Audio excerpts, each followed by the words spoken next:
Dear colleagues, today is the 22nd day of March 2021, and I'm about to introduce to you the Introspect project. We know that it is barely 24 months to the general elections in 2023. We also know that more than ever before, there's been a reawakening to the fact that Nigeria needs to change its leaders. We understand that there are different things wrong with the different structure that we have. People clamoring for restructuring. Others are saying that we need to go our separate ways as tribes, clans, or ethnic groups. However, there are still some of us who are optimistic that the way to change a government is limited only to the ballot. However, we know that even this part of the system has suffered a lot of injustice, if you like, over time. We know for a fact that we've been recycling leaders. We know that even though there are youths in the system, that also these youths, there's almost little they can do owing to godfatherism and the fact that even though they went in wanting to change from within, they've been largely unsuccessful. In the midst of all this, we know that insecurity has arisen. It's become very embarrassing. We know that our armed forces are demotivated. That's clear. We know that they are poorly equipped.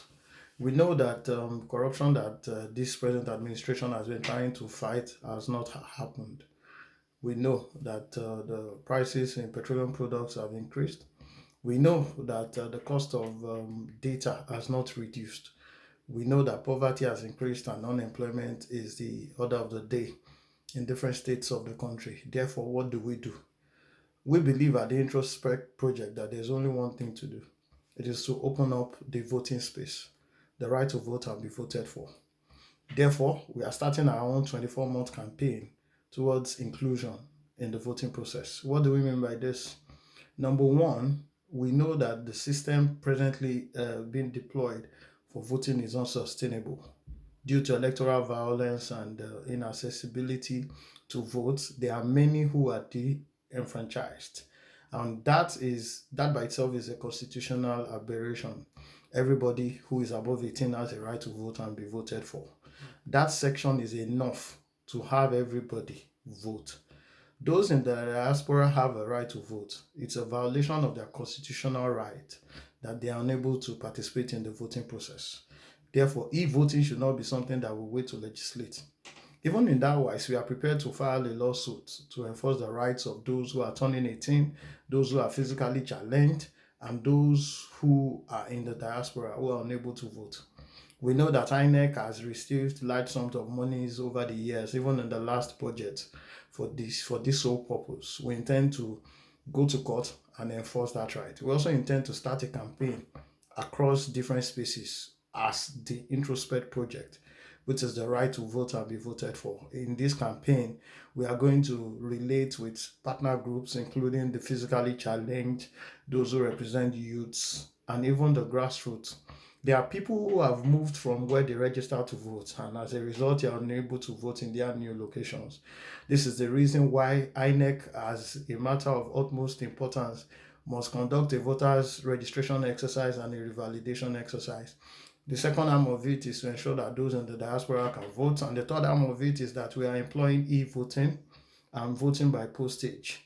Now, it means that electronic patterns of voting will go beyond just card readers. It means that you should be able to sit in your homes using USSD and to determine how you want to vote. We believe this will cure voter apathy and that several more people will be involved in the electoral process while safety will be guaranteed. What are the tools that we intend to use? We are going to have campaign sit-outs like the NSAS without disturbing anybody from going to their places of work. We are going to engage the social media space on the call for the federal government, the National Assembly, to implement the e-voting and to amend the constitution as they deem fit. Another model, another tool that we are considering very seriously is filing an action, a fundamental human rights action, so that those in the diaspora can vote, so that INEC can also conduct this voters registration exercise. We believe only after we have done this would we have more people included in the voting process and also have youths play a formidable role to determine who their leaders will be. At the Introspect project, this is our thought. Introspect in Yoruba means Ronu, and it has also its local balance in other major languages of the nation. So you will hear about us on radio, at radio programs, you see us on TV, you will find us on the marketplace, and you will see a cohesion that will be maintained by technology. Thank you very much, brethren. This is the call to serve. It's 24 months, and we believe by the grace of God we will make history. God bless you.